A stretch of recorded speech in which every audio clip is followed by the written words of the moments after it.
Dhamma Talks by Mogok Sayadaw. Introduction. The following short biography of Mogok Sayadaw is based on the remarkable biography by Sayadaw U Gozita. The title is One Life Teaching. After it came out, became popular among Buddhists and reprinted for a few times during a short period.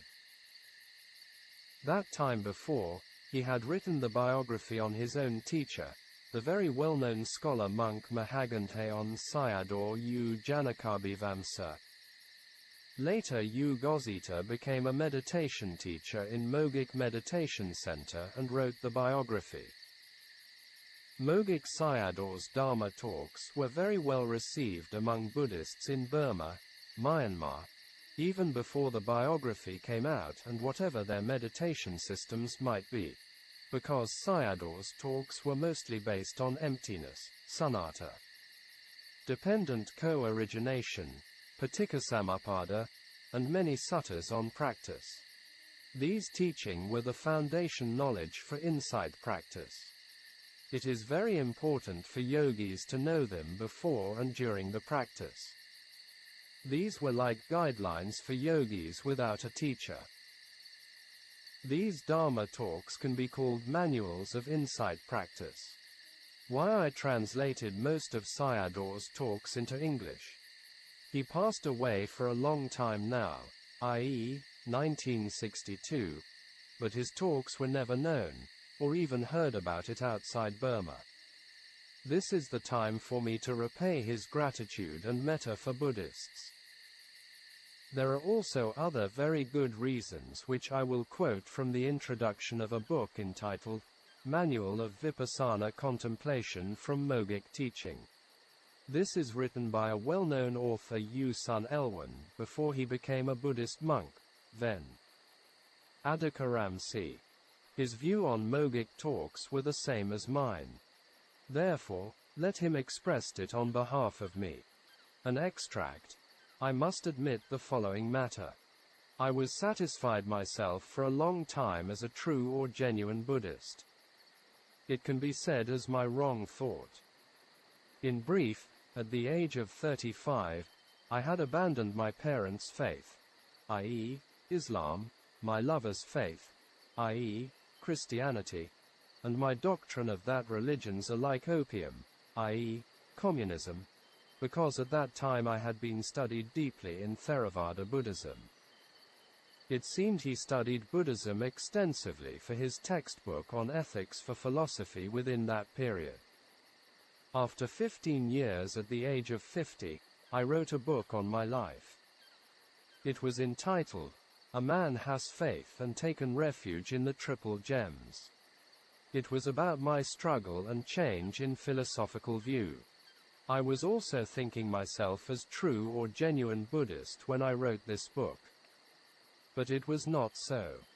At that time, I still had not practiced Vipassana yet because I satisfied with myself as a bodhisattva. In true, bodhisattva also has to practice Vipassana up to the knowledge of equanimity to the formations, sankhara. I did not know that even encountering the Buddha Dharma was still not an insider of the teaching, sasana. An insider of Dharma should benefit from the sasana. Even up to my 50 years of age, I still did not have this clear view. Only believing in the law of karma is not enough for becoming a true Buddhist. It is true only becoming a normal Buddhist, and at any time she can be fallen into other faiths. To become a true Buddhist, one must have the knowledge in accordance with the truths, Sakanalomika Ñāṇa. I only have this knowledge by studying Mogok Sayadaw's Dharma Talks series in transcribed volumes, and listening to his talks in recordings. Even though I gained knowledge on truth, I still attached to the vow of a bodhisattva. After I understood the significance of becoming a true Buddhist, seeing the traditional Buddhists as living their lives and died in the unbeneficial ways, and compassion arose in me and wanted to become a true Buddhist, i.e., Kula Sotapanna, This is commentary view of someone who has insight to the truths. According to the text, after a worldling, Puthujjana, dies, and next life will be more chances to take rebirth in the painful realm. The Buddha also mentioned that the frequent homes of living beings were the four painful planes, hells, animals, ghosts and titans. If someone perseveres in the Vipassanā practice and becomes a true Buddhist, i.e., discerns anicca, he will be escaped from the painful birth in next life. I wanted to help people for it and made a resolution. From then onwards I was looking for a teacher. In 1991, he received a letter from a female doctor, Jenny, who contacted him after reading his well-known autobiography. At that time, she was staying in northern Burma in a remote area. She had met a practicing monk who was quite significant. She invited him to come and study the monk. This monk was Mogok Sayadaw and staying at the Ñāṇa forest retreat in western Gan-Gao area. I did not know why and had great interest in it, so I decided to go and see it. I went and stayed there for a week. What I found out was he used Mogok Sayadaw's teaching and system in his practice. The Dhamma talks by Mogok Sayadaw were not coming from the books. It came out from his direct knowledge of the khandhas. In gist, Mogok Sayadaw was changing my view and encouraging me to study Mogok teachings. I made a plan for detailed study in Mogok Sayadaw's talks. Luckily, there were two families appeared to offer me Mogok talks in completed volumes. These were 33 volumes in all. Nowadays seem to be more volumes came out. After studied them, I made a plan to write a book on Vipassana practice based on Sayadaw's talks. Before that I had to try it out for its effectiveness. Yu Sun Elwin was a very practical man and did not believe everything very easily. I made the real practice and found out that it was really effective. In 1993, I was attacked by heart disease for the first time. And then my health became degenerated. After that I had more interest in the matter of dying than living. By listening Mogok Dhamma on dying gave me a lot of comfort. In January of 1995, 3 Italian Buddhist yogis came to Rangoon, Yangon, for Vipassana practice. My spiritual friend Yuko Lei, Sayagyi Yu Ba Kin's disciple, took them to Naranisima forest retreat for practice. I also had the chance to go with them. I took this opportunity to teach them the Mogok teachings. They said to me that it was very interesting and they never heard it before, and requested me to come Europe and taught the teaching there. Yu Sun Elwin never had the chance to go outside Burma for teaching until he passed away as a monk. A person like him should teach Westerners than others, because he could communicate with them and very rich knowledge in many things which the Westerners would appreciate. He was a practical man with bright and sharp mind. In May 1995, I ordained as a monk for a year and practiced at the forest retreat. This event benefited me a lot because I had the chance to use Mogok teachings in Vipassana practice. At that time he also had the chance listening to nearly all of Mogok Sayadaw's talks, which were recorded from 1954 to 1962. These were donated to him by Mogok Center. Nearly at the time, he received the excellent biography of Mogok Sayadaw by U Gozita. So it can be said that he was an expert on Mogok teachings. After he became a monk for the whole life in the second time, he gave lectures on dependent arising, Paticcasamuppada around Burma with many invitations everywhere. As many know, in the Theravada tradition, there are many different views on Vipassana practice. In accordance with my research, Mogok system is easy and clear. but profound and significant. Mogok Sayadaw was quite a learned monk in the Pali texts. He taught the monks before the Second World War on Abhidhamma teachings and very well known for it. During the war periods he stayed in a cave for 4 years retreat and escaped the war. At that time warmongers were battling and killing each other, and Sayadaw was with his inner enemies, the kilesa, defilements.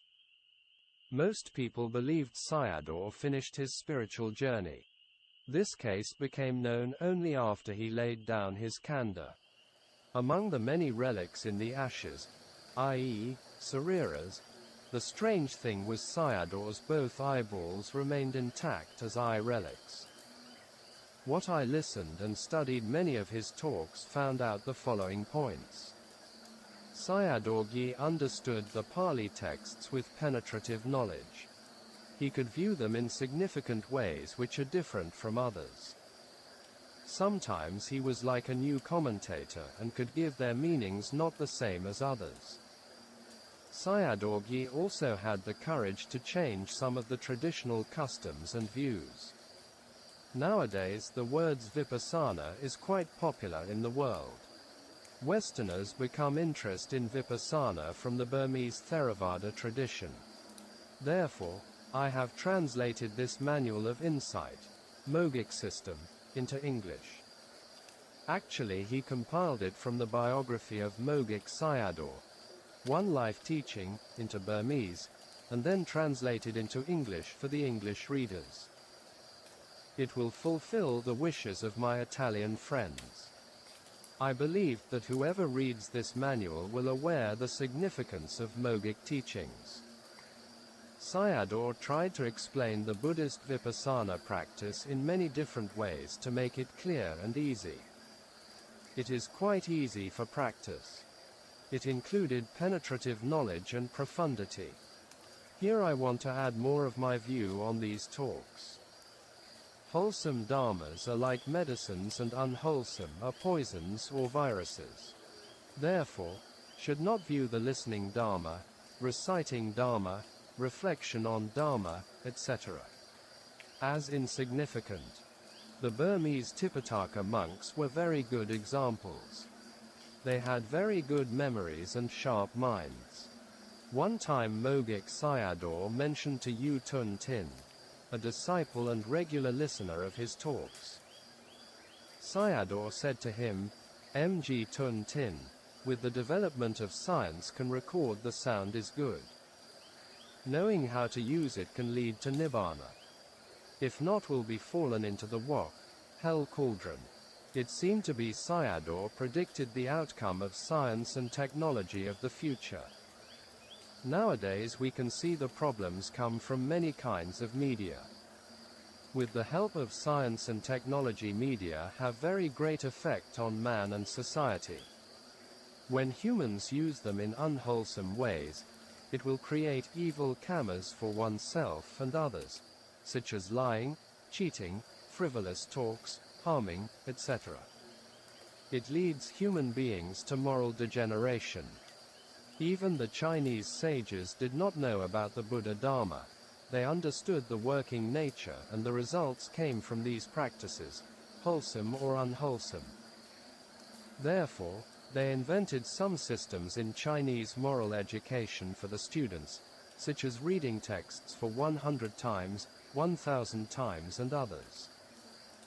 In China, a moral educational school made a research with students in different ages from children to youths. Let them read a textbook on the law of karma for 100 times, every day with long hours. Before a month, and interviewed some of them. What they found out was the students developed and progressed in the wholesome directions, such as good sati, samadhi, discernment, and changed or overcame their bad habits. This is similar to Buddhist monks with their study and practice. Practice is not only sitting with the closed eyes. In Buddhist practice, there were some words found very often in the suttas, such as anupassana, contemplation, bhavatabba, development, bahulakata, cultivation, etc.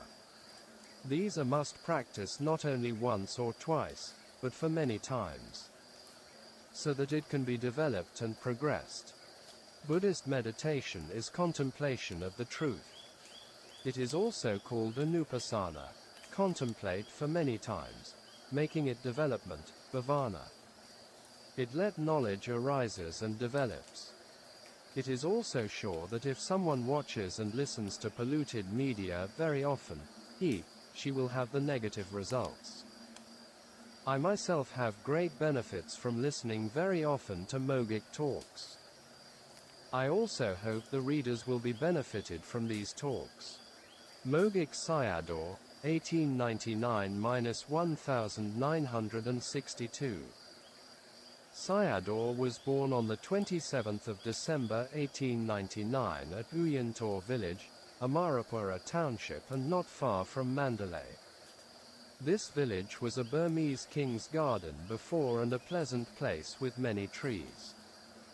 He was the fifth child and had 7 siblings. His parents were well-to-do in life with good virtues. He was named Mghla Bor and easy to teach and remembered things. Sometimes the village children were playing novice ordinations.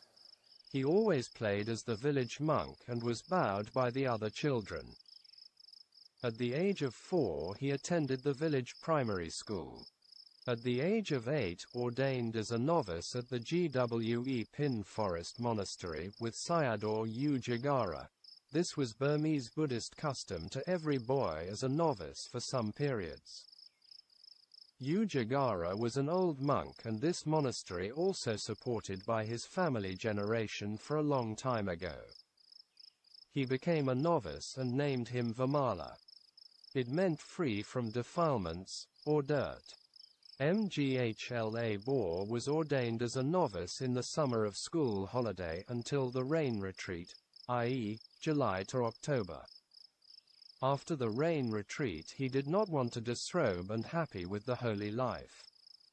So continued to stay there and learnt the Buddhist texts, including fundamental text for Abhidhamma, comprehensive manual of Abhidhamma, Abhimata Sangaha.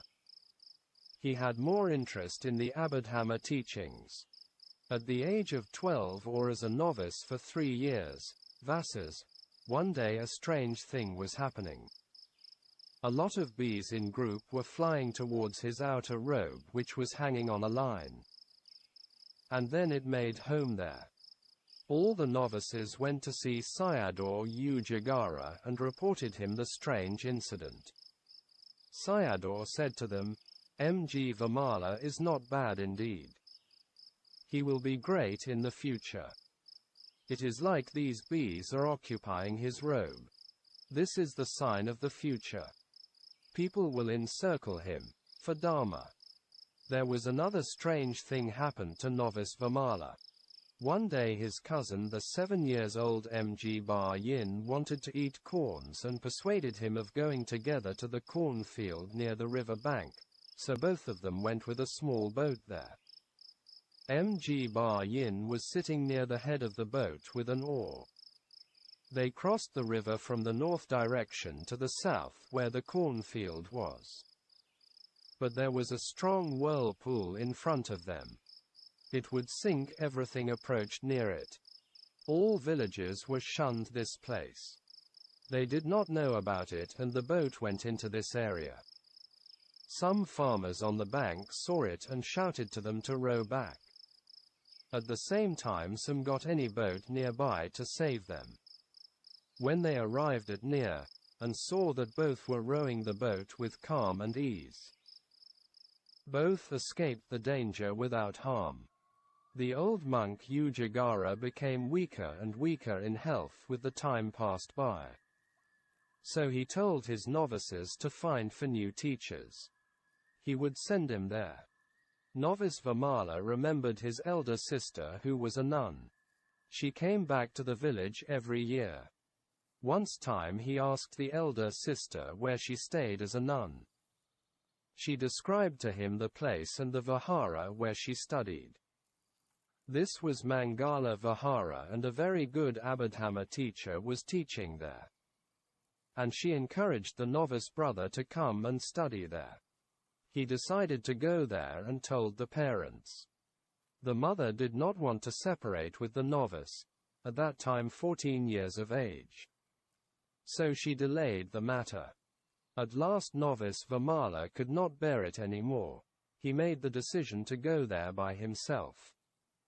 With some books, 2 robes and a bowl, he left the village for the Amarapura city. He was only 14 years old and had never been to anywhere. With difficulty he arrived at Mangala Vihara. He had permission to stay in the Vihara. This was a blessing for him, because at that time this place was packed with monks and very difficult to have a place to settle in. The reason was everywhere around Burma, many monks came here for the Abhidhamma study, which was very popular at this Vihara. After he was disappeared, the parents were searching for him. At last his father and brother came to the Vihara to take him back. He refused to go back and continued to study there. He was introduced to Sayagyi Uohn, who was an expert teacher on Abhidhamma. Sayagyi Uohn was the contemporary of Ledi Sayadaw and a monk before. After Burma became a British colony, many monks disrobed and went back to lay life. Uohn was one of them. Because of his superb knowledge in Abhidhamma, still monks went to his place for study. At last he was invited to the Mangala Vihara for teaching the monks. Novice Vimala was looked after and trained by Sayagyi Uohn. Later he became a good monk and a well-known Abhidhamma teacher. In 1919, near the age of 20, novice Vimala became a monk. After ordination his robes were wetting with sweat.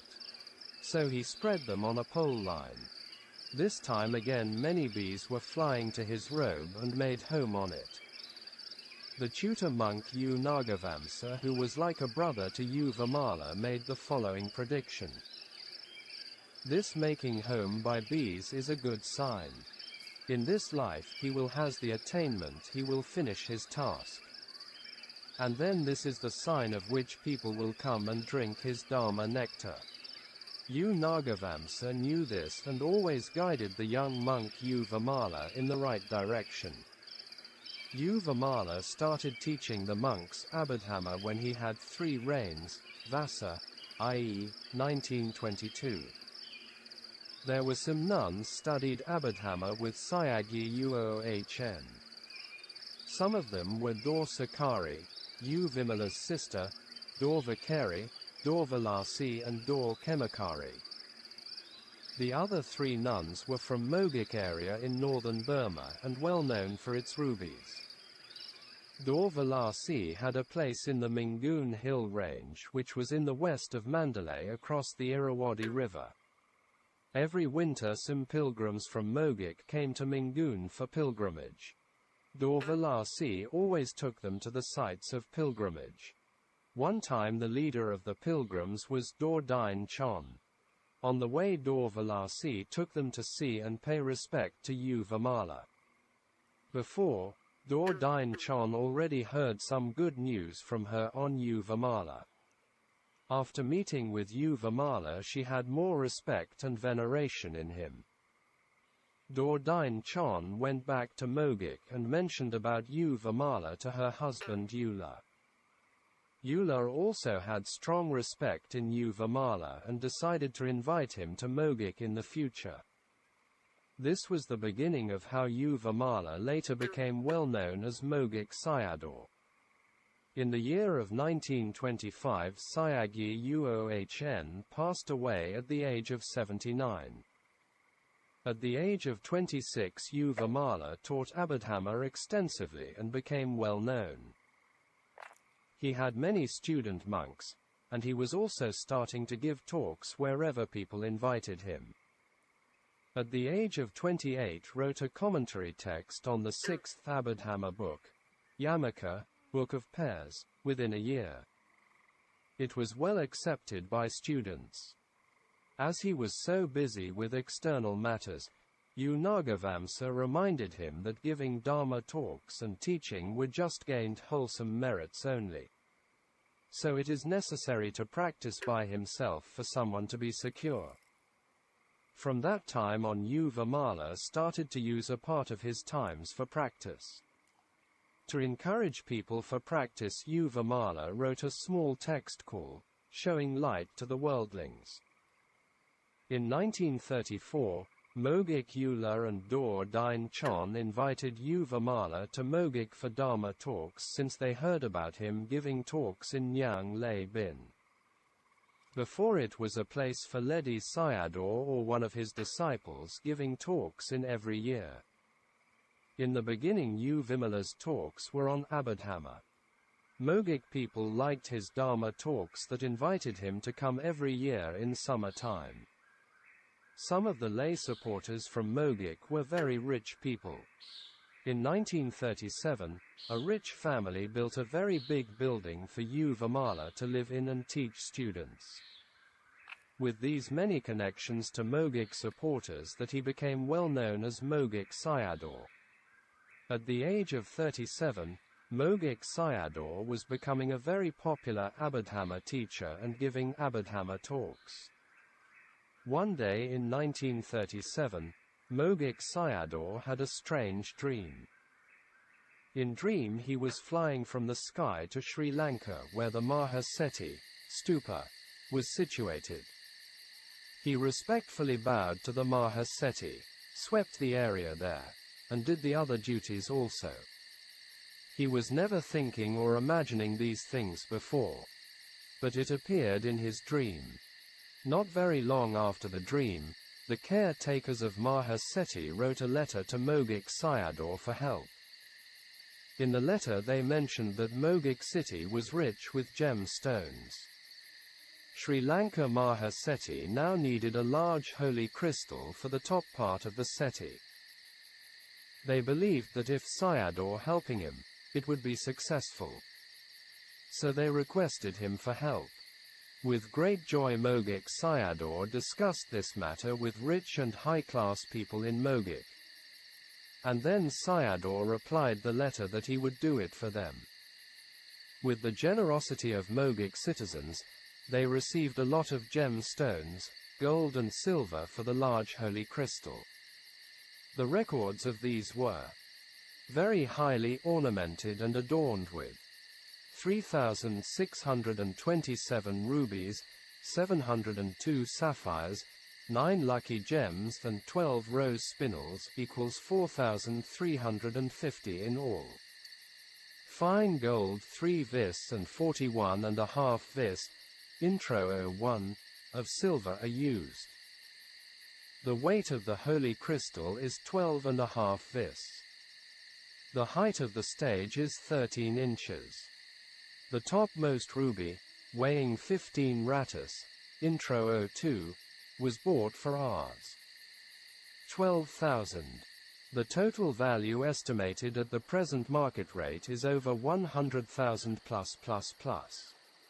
Note, in today price it will be quite a lot.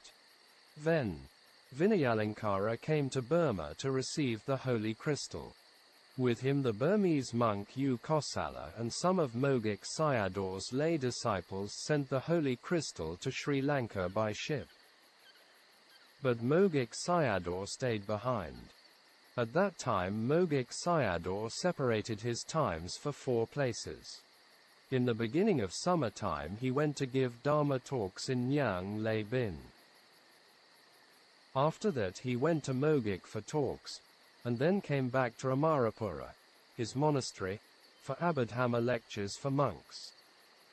In the beginning of winter, he went to Mingun and gave lectures to the nuns there. One of the regular duty Mogok Sayadaw done in Ñāṇa Bin was first he went to see the well-known practicing monk Ñāṇa Bin Toya Sayadaw Uriya, a forest monk. Paid respect to him and received his teaching and advice. Even though Sayadaw gave Dharma talks on Abhidhamma there, also including Paticcasamuppada. Both of these had connection.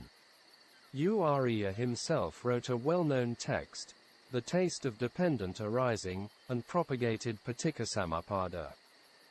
One day in Ñāṇa Bin for talks, Mogok Sayadaw had a strange dream. In the dream, when he was giving Dhamma talk, lay people came towards him and tried to suckle his left and right breasts. Udayabbhaya did not forbid them and let them suckled it. After that he woke up instantly and knowing that it was a dream. He was surprised and did not know the meaning behind it. So next morning he went to see Sayadaw Udayabbhaya and told him the dream. Sayadaw with exclamation and said to him, "Oh, you should take joy in it. It is a very good sign. This sign means the citizens and lays alike will drink your sweet milk Dharma nectar of truth. It is significant and never heard before. It's a very good indeed. You should not take it lightly.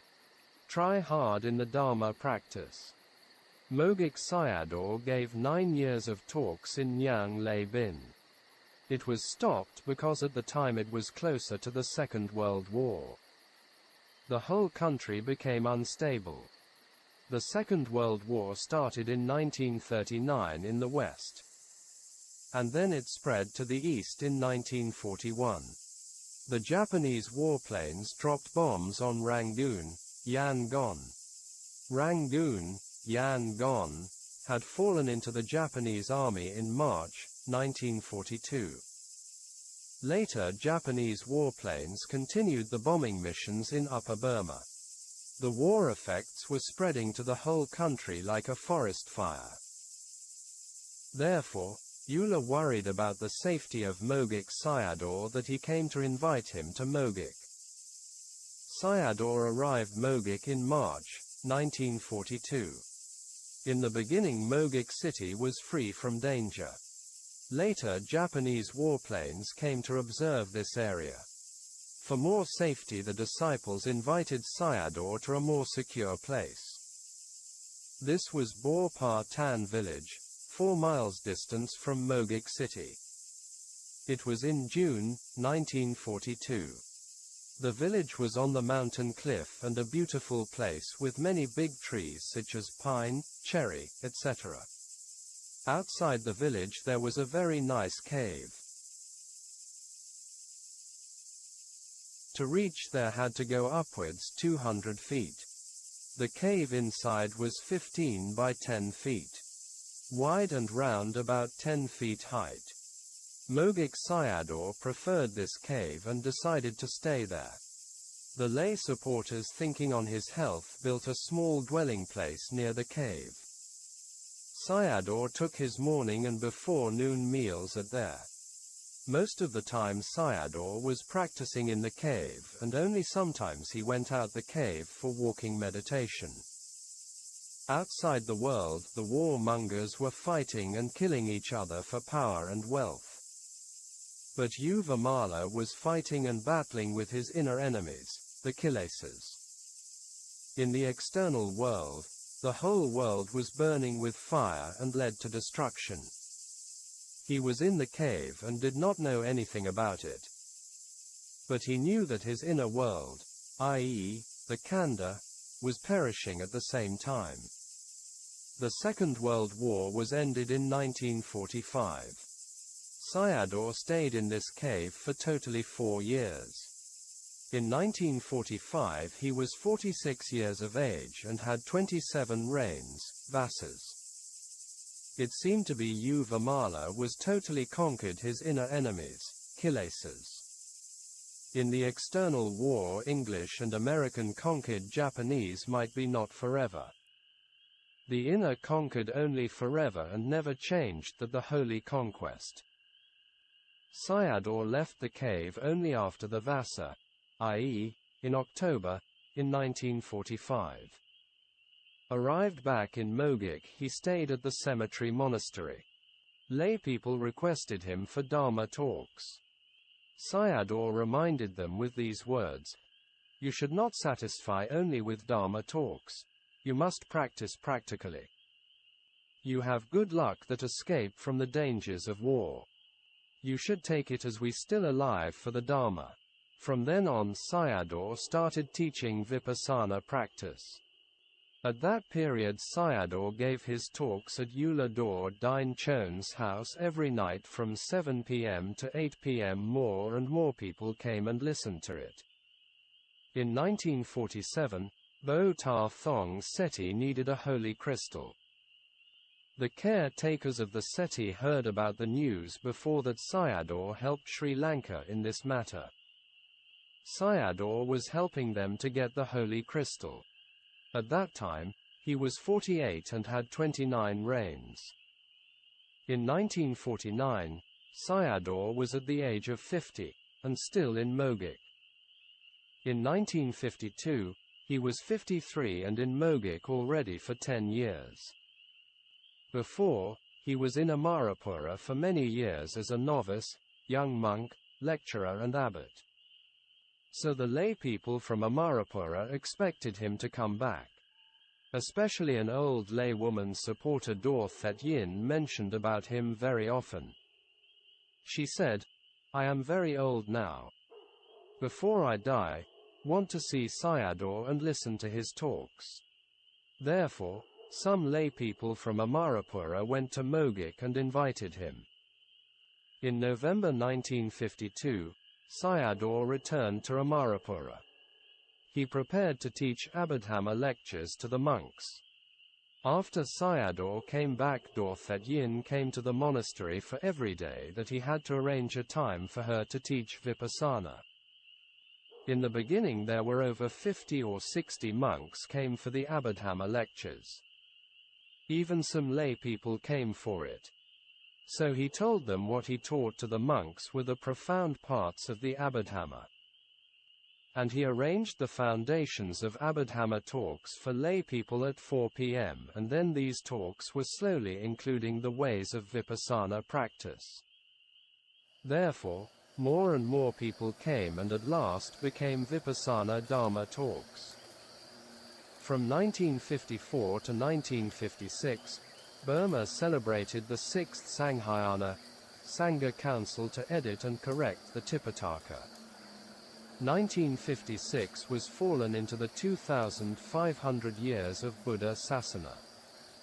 And at the same time people were more and more interested in practice, mostly in Vipassanā practice. Every evening Sayadaw went for a walk after Dharma talks. That year Sayadaw became ill and stopped giving talks. He needed a proper treatment that a lay couple living in Mandalay invited Sayadaw to their place for treatment. These couples were U Chit Sui and Dor Ma Ma. They were business people and very close disciples. The relationship between Sayadaw and them was like a father and children. Not very long his health was restored. So he told them that he would deliver talks. Many people came to listen to his talks every night from 7 p.m. to 8 p.m. More and more people came and they requested Sayadaw to give talks every day as in Amarapura. So Sayadaw divided his time as follow. During the raining season between July and November gave teaching in Amarapura for 4 months. During the winter season from November to March in Mandalay for 4 months. During the summer season between March and July in Mogok for 4 months. Also in 1956, a businessman U Kyor Thane came to Tang Ta Mun Lake for pleasure. It was in Amarapura. This lake was a tourist spot. In the evening on the way back he passed through near Mangala Monastery. He saw a lot of cars and people there that with curiosity went near and observed. He saw and heard Mogok Sayadaw was giving talks. The talk subject was about Santati minister who was like him in drunk. The difference between them was Santati became Arahant, but he was not. He listened to it to the end. On that day onwards he came for the talks every day from Mandalay. After some times he approached Sayadaw and later became a very close disciple. For him Sayadaw was like a father figure, not only for him, but also for his wife, Dortin Hla. They owned the Ong Myanmar Paper Company and no children, pouring their wealth to support Sayadaw. Later they left their business for others to take care. And most of the time they stayed in the meditation center to help and look after Sayadaw. It seemed both of them were quite developed in their practice, because U Kyor Thane could predict his time of death 6 months earlier. In 1959 Sayadaw was 60 years of age and had 41 rains, vasas. At these periods he pushed himself to do a lot of works for disciples, giving a lot of Sakha Dharma talks. Maybe he knew himself that there was not much time for him. From 1959-60 to 1961-62, he did not take free times and continued to give a lot of talks. It might be very tired for him. If he met people, exhorted them that, do the practice. Do the practice. There is not much time now. It becomes less and less. A merchant from Mandalay came to ordain for a short period in Mahagandhayon Monastery. This place was very well known in Burma and outside Burma. Even many Westerners went there for observations. Every day in the early morning Sayadaw U Janakabhivamsa gave the exhortations. This merchant became aware of the view of Sayadaw. He told to U Gozita, a disciple of U Janakabhivamsa, as follow: I come to ordain here. But usually I go to listen to Mogok talks. Now I am aware of their differences. In one of his morning exhortations, Sayadaw U Janakabhivamsa had said this: How long we will go in samsara, we don't know yet. For doing well in samsara we have to live well with a good heart. Observe the sila and respect the vinaya. He also gave this example. Let's say you go to Rangoon, Yangon, from Mandalay by train. Do you want to ride in an ordinary class, which is with many passengers, dirty and smelly with difficulty? Or in the upper class, clean and tidy, with chair and table, electric fan and light, with clean toilet and water, completed with food, with clean and tidy passengers? Ask yourself, how will you answer? You will be answered, I want to go happily in the upper class.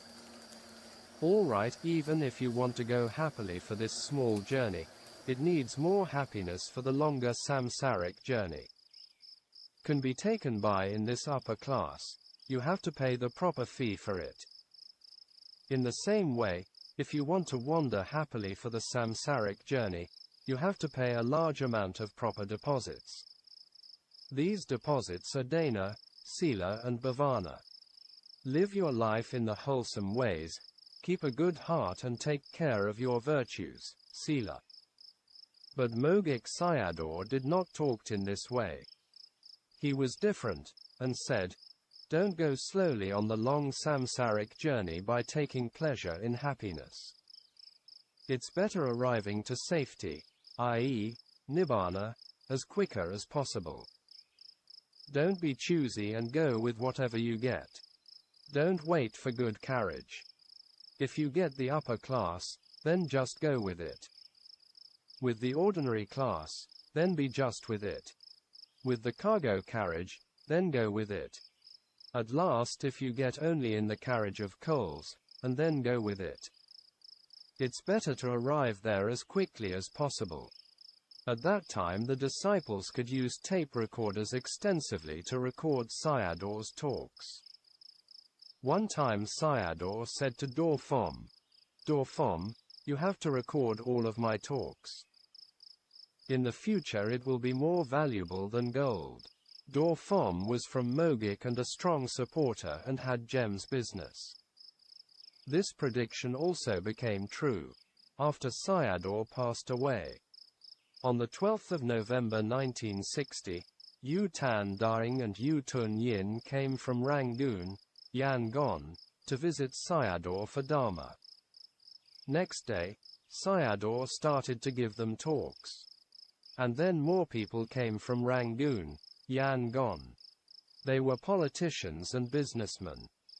For the people of Rangoon, Yangon, he arranged a special daytime talk for them every day.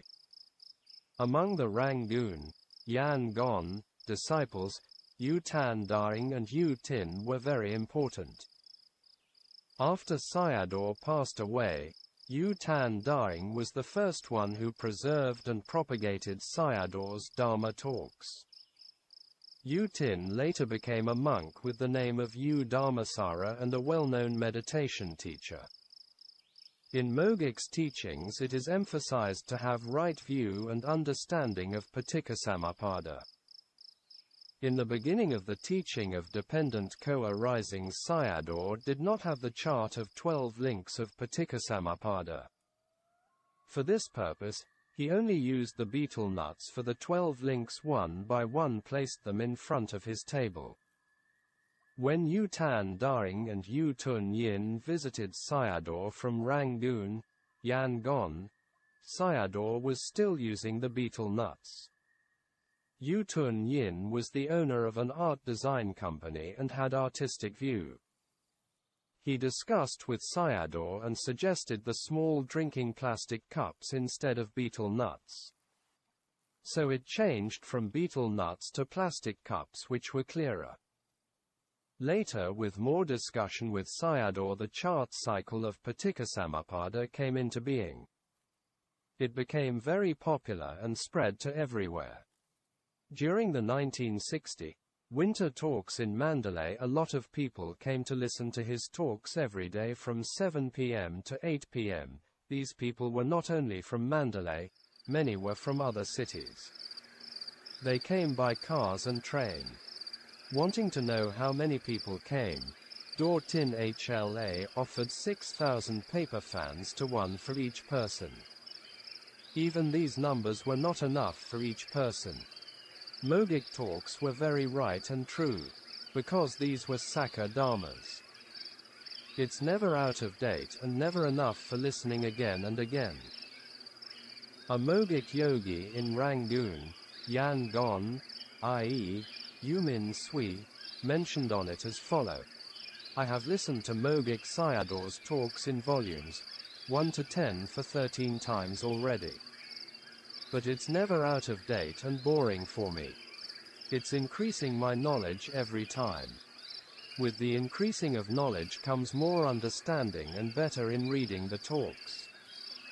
In southern Shan state, the yogis of a Mogok center also had the same view on Mogok talks.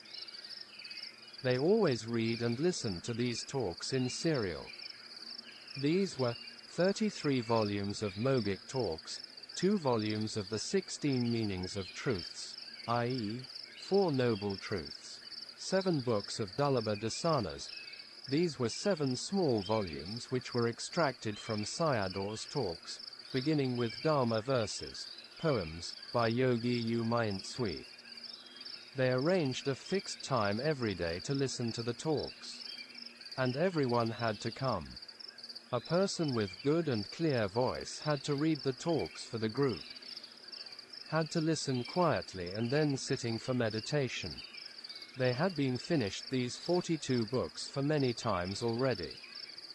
But it never became out of date, never enough for listening. These Dharma talks were true and real. It can be experimented and increased knowledge with every reading. In 1962, in the beginning of summer, Sayadaw arrived at Mogok for teaching. This would be the last time for him in Mogok. By the study of his talks in this period, we might find that there had been some significant differences, talking about things more concerned with death and exhorting yogis to work hard. These talks had the taste of samvega and sadness. He left Mogok a little earlier than usual, because he had some matters to do in Rangoon, Yangon. His last talk in Mogok was based on Kosambi Sutta, about the nature of a Sotapanna, stream winner. It was the 1st of July 1962. It can be said Sayadaw gave the standard of measurement for his yogis in Mogok. Because he would know that this was his last time and would never come back again. Next day he left Mogok for Amarapura. He had to go to Rangoon, Yangon, for receiving the title of Agamahapandita. For receiving this title his disciples had to request him many times. But he did not want to receive it. He said, "Now, I am working for the Sasana, i.e., Parayata and Patipati, not forgetting the Agamahapandita title." Some of them responded him that even though it did not make any difference for him, but it needed for them in the future to continue his teachings. With Sayadaw permission on the 5th of July, they hired a whole carriage to Rangoon, Yangon. People heard about this news. Therefore, people from every city at every train station along the way were coming to see and pay respects him. It was quite amazing experiences. Next day, i.e., the 6th of July, the train arrived at Ñāṇa Bin at 10 a.m. The whole train station area was packing with people. He had been stopped to give talks there for some times ago. People offered him foods and requisites. Sayadaw took his meal there. Out of respect for Sayadaw, the train officers stopped the train there for more than half hour. They requested him that in the future came to teach them every year. What he responded was, "If my mind and body are not falling apart, and if the cause allows me, I'll come to teach you all. All of you should work hard for realization. My kanda is galloping towards death." The train arrived at Rangoon, Yangon, at 2 p.m. on the same day. U Tan Daring and other well-known politicians and businessmen were waiting to welcome him. One of the amazing things was there were a lot of citizens welcoming Sayadaw inside and outside the station, between 5,000 and 6,000 numbers. During the journey of the train, Sayadaw was thinking to deliver many talks within the short period in Rangoon, Yangon. At that time a disciple came near him and talked about the title of Agamahapandita.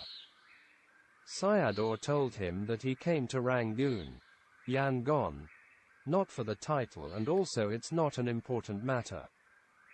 His intention was for Rangoon, Yangon, citizens who had the potentiality for the Dhamma. It was very true. The year 1962 was his last year of life.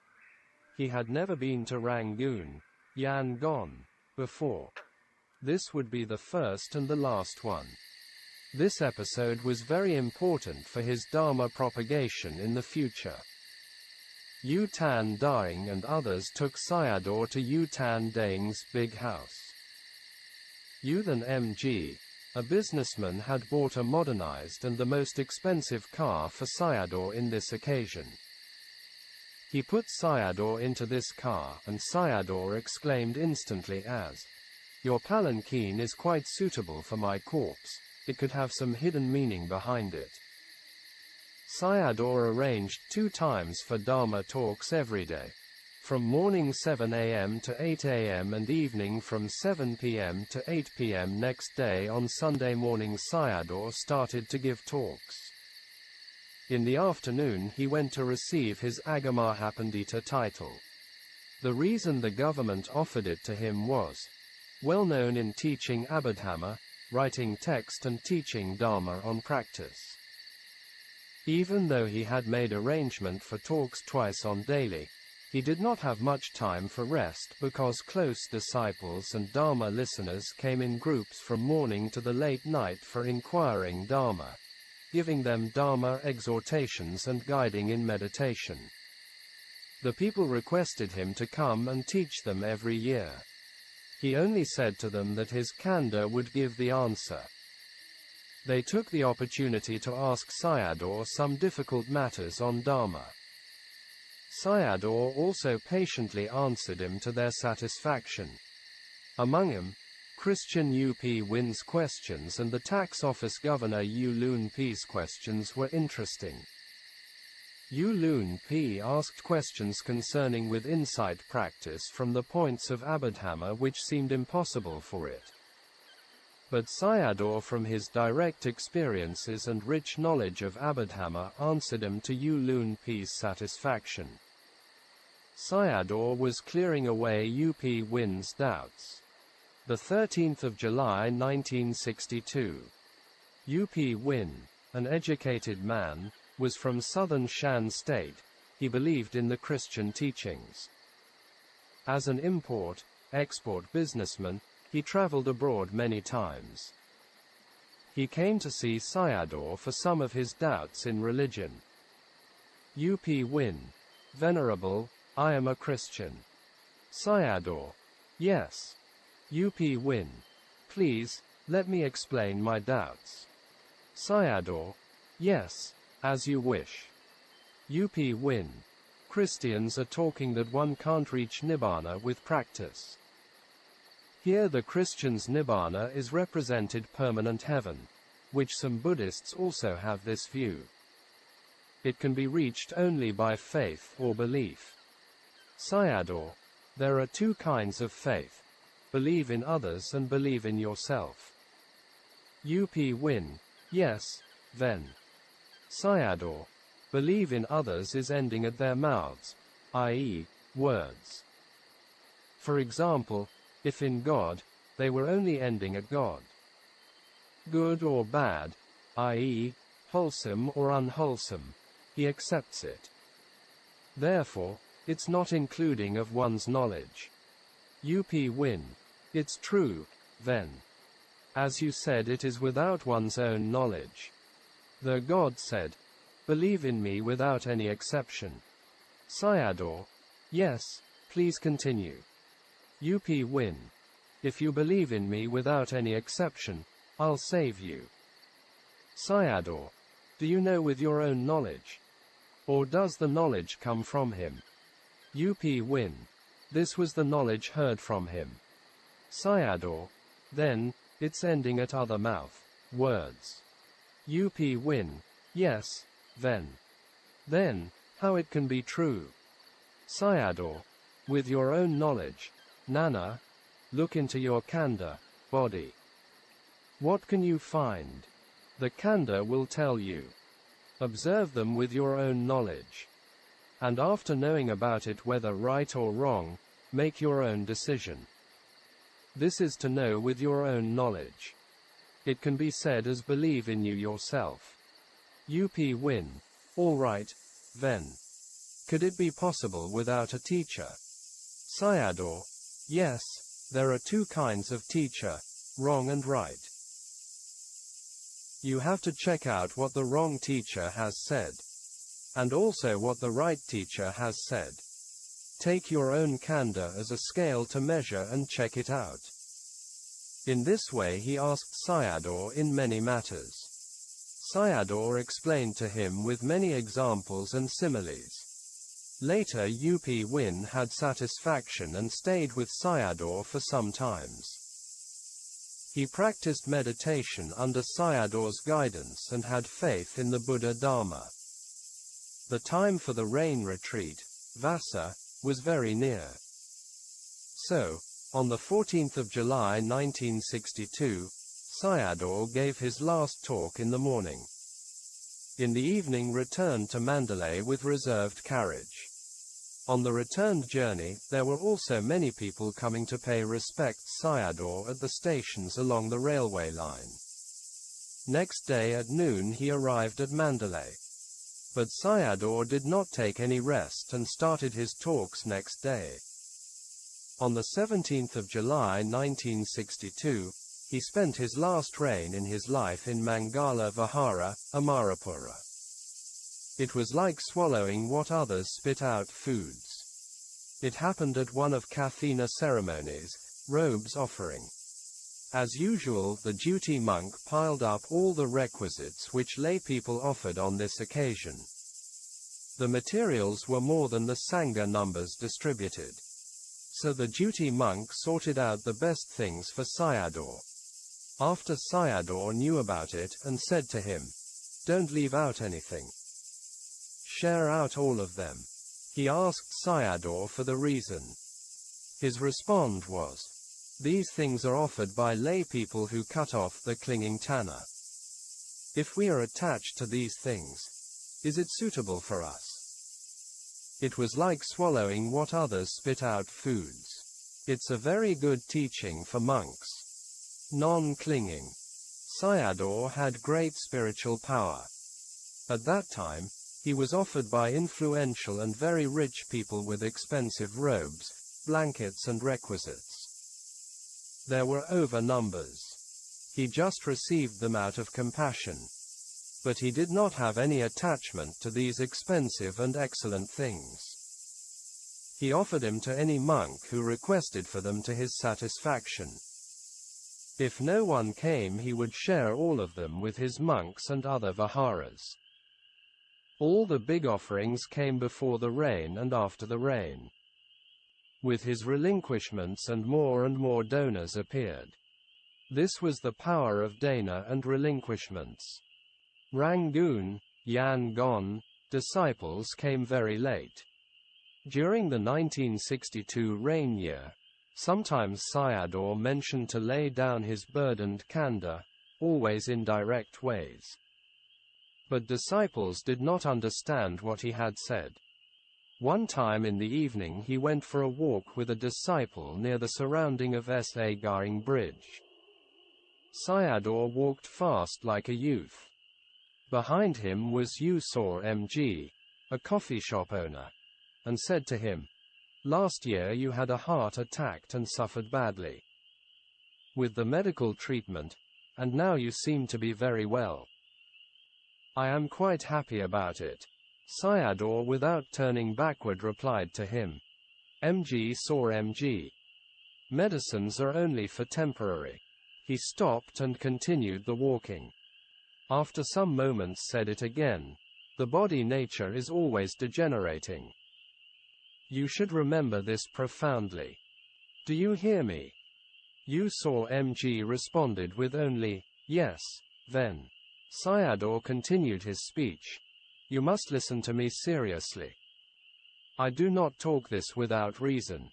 After with some pauses and mentioned again, "Rangoon, Yangon, disciples came to me very late indeed."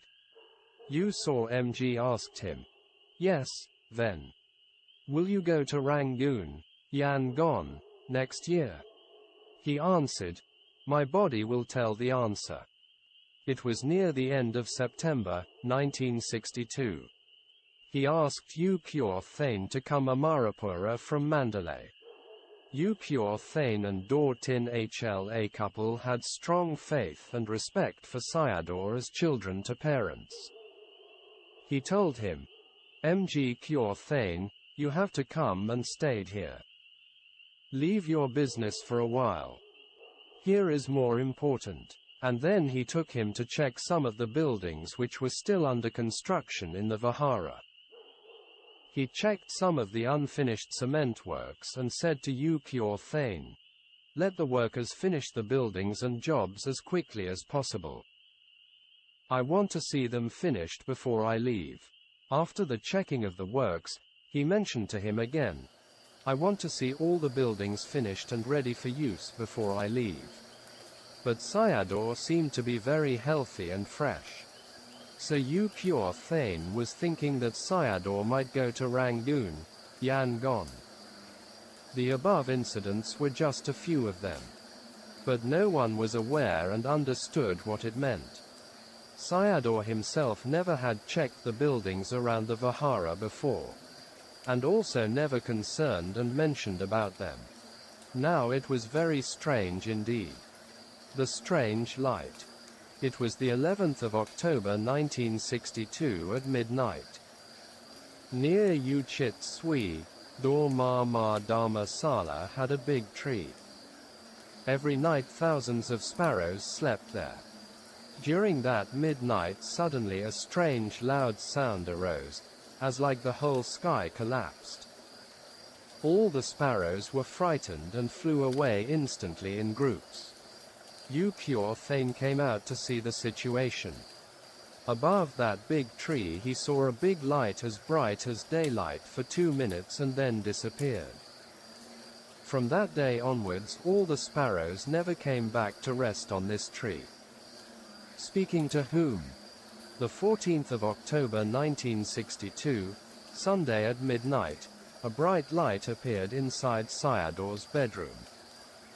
Uhlabu was outside the room entrance and saw this light because he slept there. He waited there for a while and heard Sayadaw was talking to someone in the room. He had no idea of who was speaking. All the doors of the room were also closed and no any disturbance. He could not think anything. What it was? Who came here? 3 days before, the 11th of October, at night, a strange big light came down from above the big tree. He heard about it from Ukyo Thane. What it was tonight? With this thought suddenly he remembered the verses in the Discourse of the Blessings, Mangala Sutta. All the deities with their body lights lit the whole Jetavana Vihara. They came to see the Buddha and asking questions. Who came for doing about? The 15th of October 1962, Monday at night time, as usual some lay men, very close disciples, were helping to massage Sayadaw. At that time Sayadaw was always discussing and talking Dhamma with them. After finished he told them, sleep with sati, viriya and alertness. At midnight, seeing a bright light coming out from Sayadaw's room. This time Uhlabu, who slept outside his room, suddenly opened the door and looking inside. He saw Sayadaw was sitting on his bed, but saw no one there. Then Uhlabu asked him, Sayadaw, I have seen a big light before, and also heard your voice. Who are you speaking to? Sayadaw responded was, Hlabu, you know it. Only mentioned this much and kept quiet. Sayadaw had the ability of reading people's mind. Uhlabu already knew what it was. You know, but asking again and again. The 16th of October 1962, a Tuesday night, some were expecting the light appeared again. So they reminded each other about it. True, it appeared at midnight. Some people in the surrounding also saw it. It went down to Sayadaw's building. Uhlabu also saw it and heard voices inside. So he opened the door and asked Sayadaw. He responded, Hlabu, you knew it, and why asking me again and again? The last day, the end of dukkha. The 17th of October 1962, Wednesday, morning time.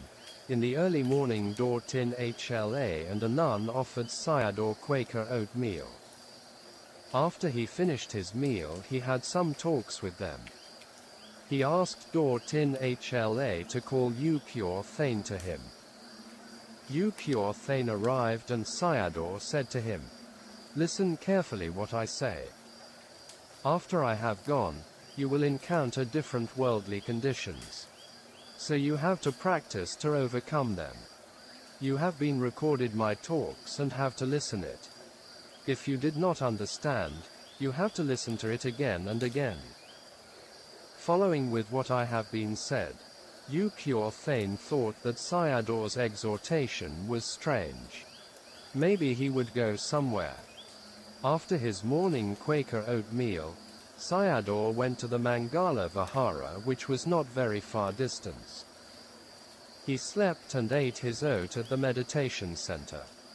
There were over 200 invited monks having their morning meals. This was a Kathina ceremony day, robes offering. Sayadaw went to a table where his brother-like monk Udayabbhaya was. He greeted them and sat there talking with them. After they finished the meal and were ready to leave. At the moment, Sayadaw bowed to Udayabbhaya's feet and talked as follow. Then, "Sir, this prostration will be my last one to you."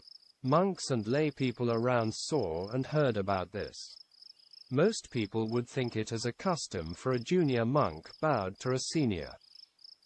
For Sayadaw it was a profound prostration.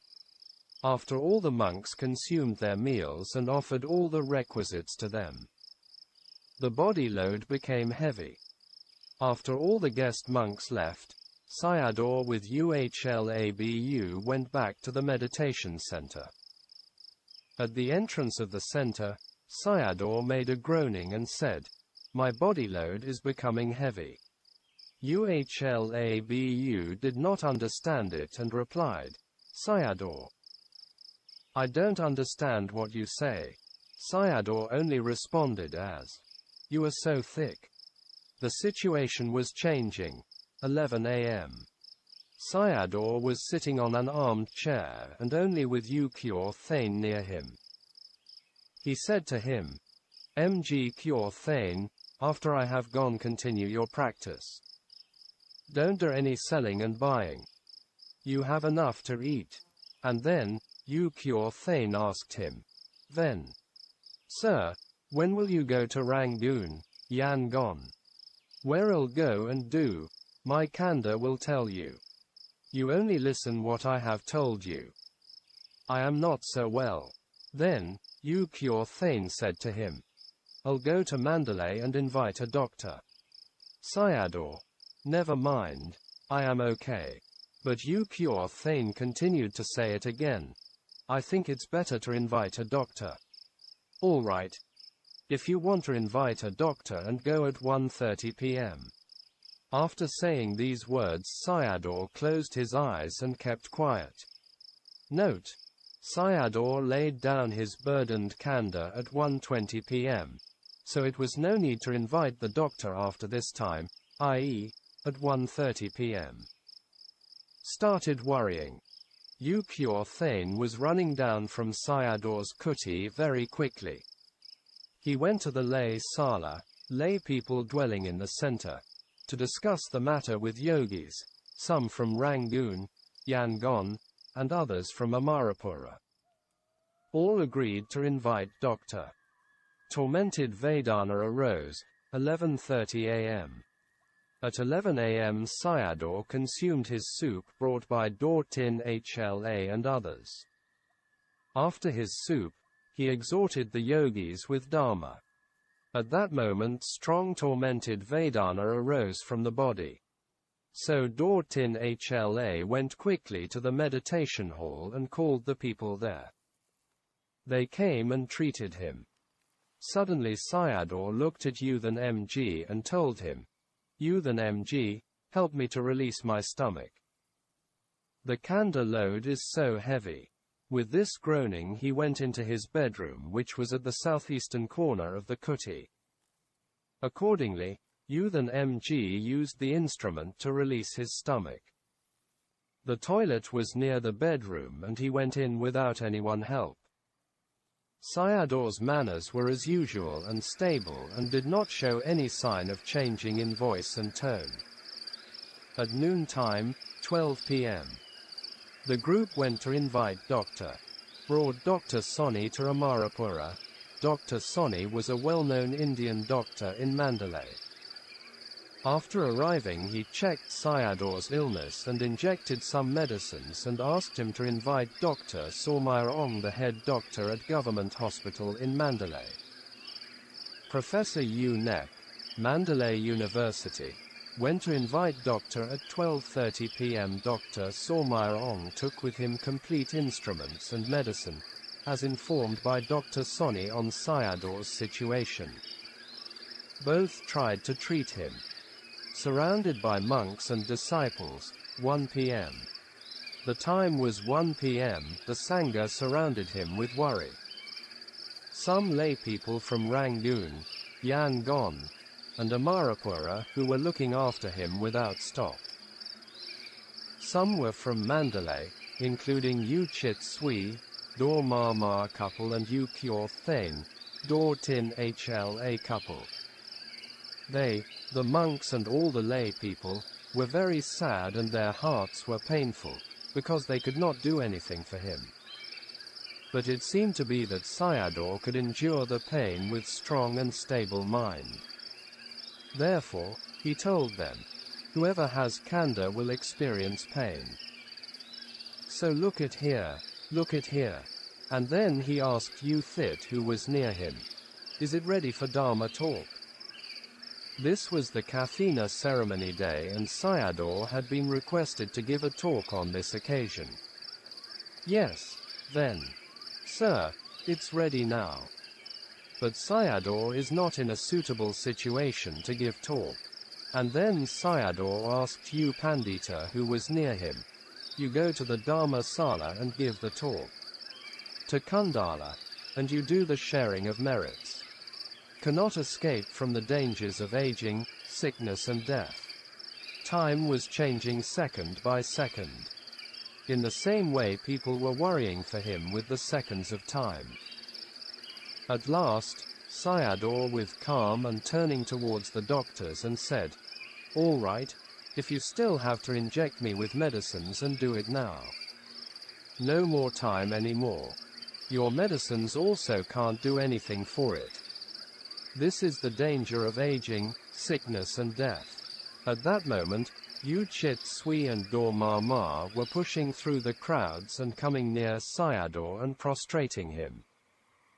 Sayadaw exhorted them. Mg Chit Sui, this time is impossible. Ma Ma, look at here. For everyone who has this kanda will encounter Vedana like this. Before Sayadaw had some treatments in Mandalay and cured the illness. After that Sayadaw gave the last teaching in his life, surrounding by monks and lay people who were bowing to him. The last Ovada, exhortation, time, 1 p.m., 15 minutes. Everyone who has the kanda will suffer with pain. Contemplate to overcome them. i.e., to discern the ending of impermanent Vedana, Nibbāna.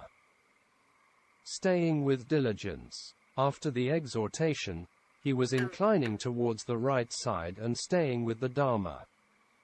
The people were very quiet with their Anjali. Intro 03. Sayadaw's in-breath and out-breath became refined and the whole body calmed down. At last everything stopped and peaceful. This time was 1 p.m., 20 minutes. Bara Nikhepanam Sukham, Intro 04.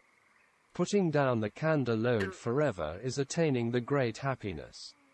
In accordance with this dasana, Mogok Sayadaw's kanda load came into cessation.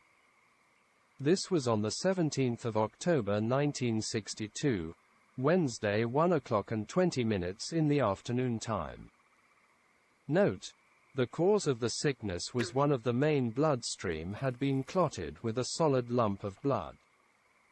Arrangement for the cremation ceremony.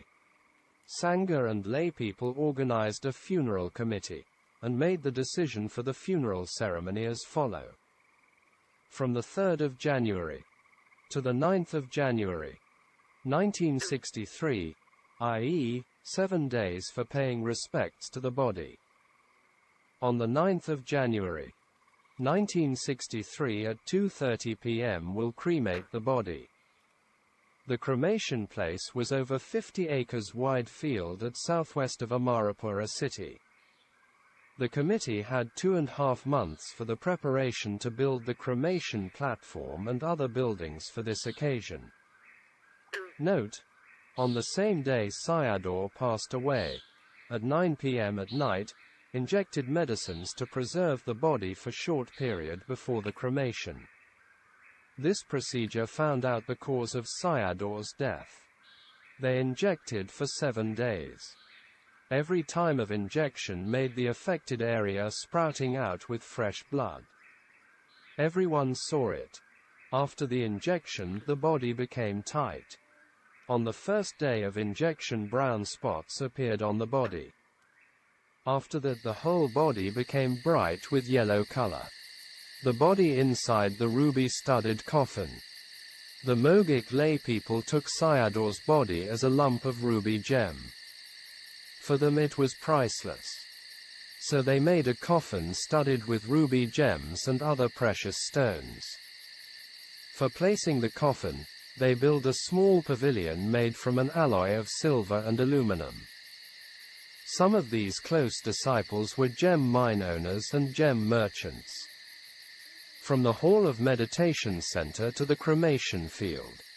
On the 3rd of January, 1963, Sayadaw's body inside the jeweled coffin was carried to the cremation field at 12 a.m. It was a very grand ceremony and very rare indeed.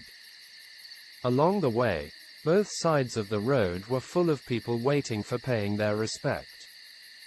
The coffin was placed on a big vehicle with the statues of 3 flying horses. It looked like carrying the coffin in the sky.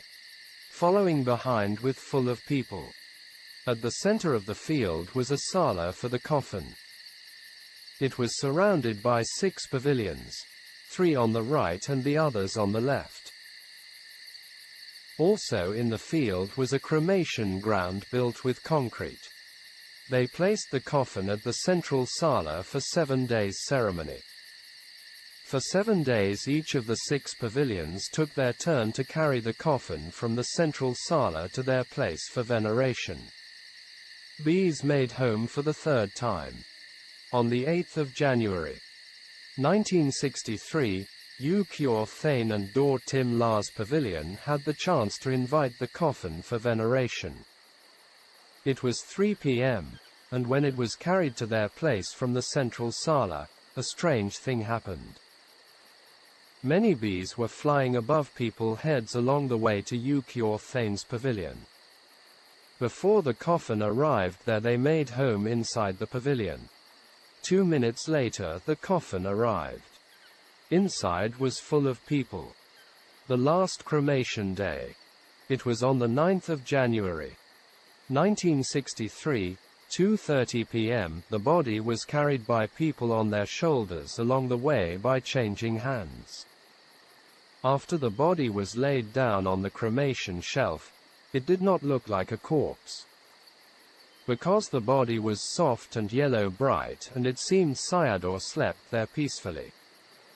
The place was encircled with 3 layers of people, i.e., inner layer was with monks, the middle with firemen and the outer with policemen. Because some lay disciples were planning to take Sayadaw's body away for preservation, instead of cremation.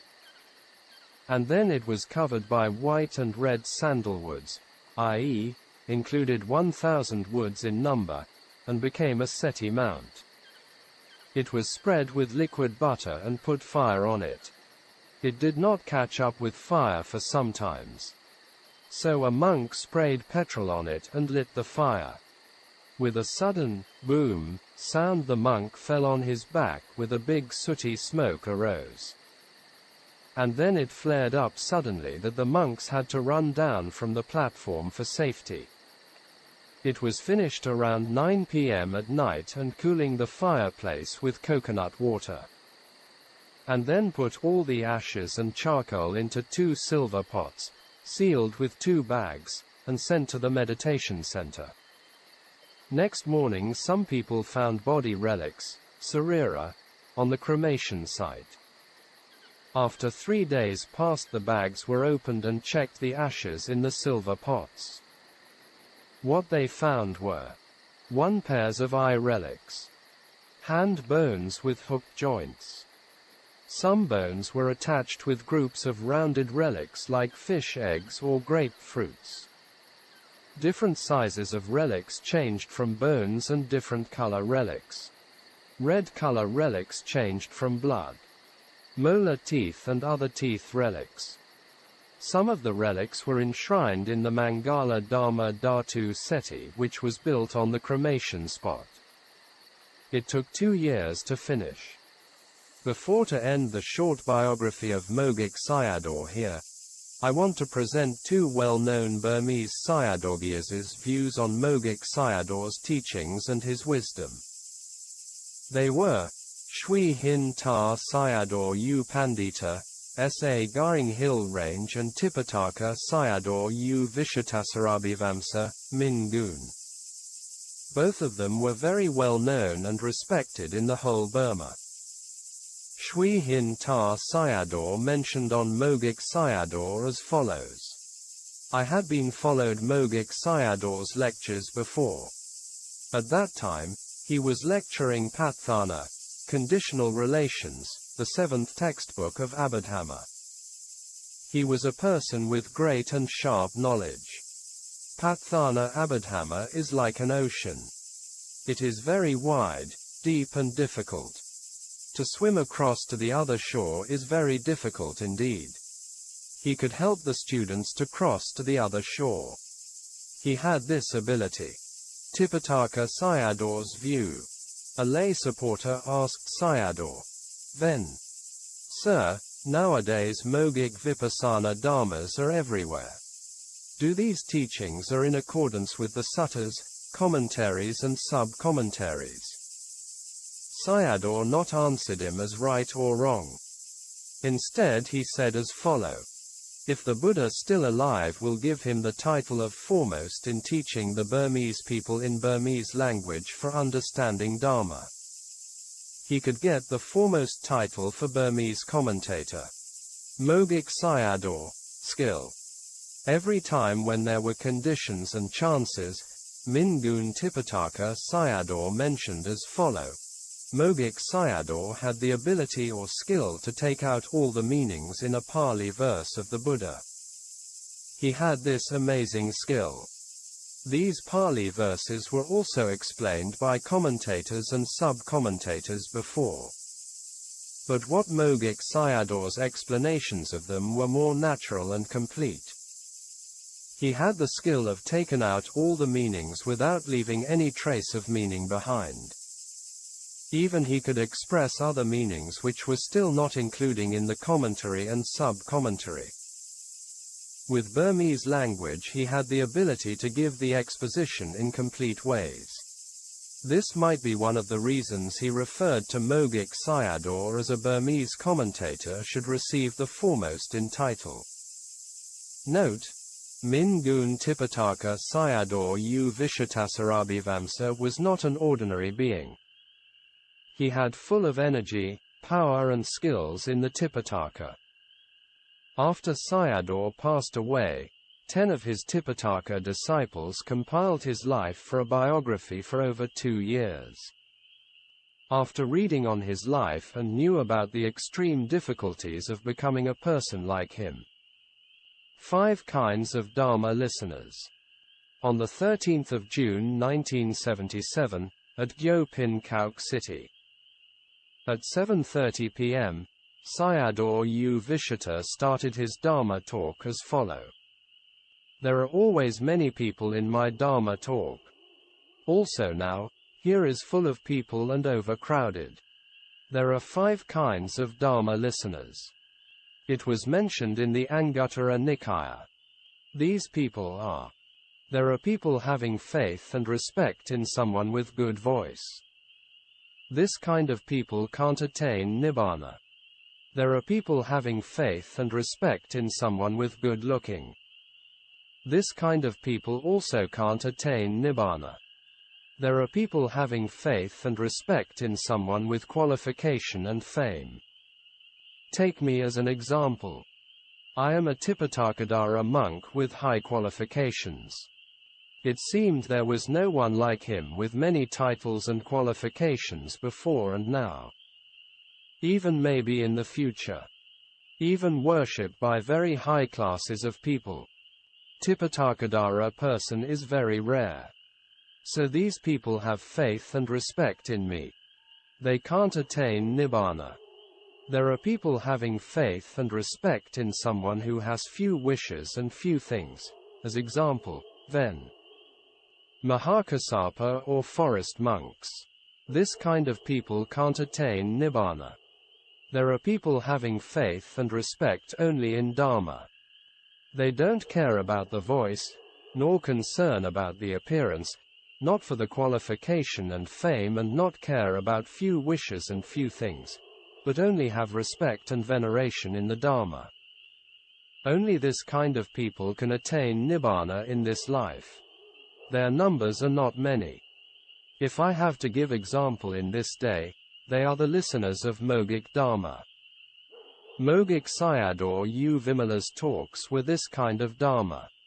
It can send one to Nibbāna in one sitting. People who respect this kind of Dhamma can be praiseworthy. And then Mogok Sayadaw U Vimala's Dhammas were 2 armed lengths higher than my head. His knowledge on the Tipitaka was from perception. Sayadaw can recite them by heart and even can tell the page number of a subject. Mogok Sayadaw knowledge came from wisdom or penetration of the Khandha process.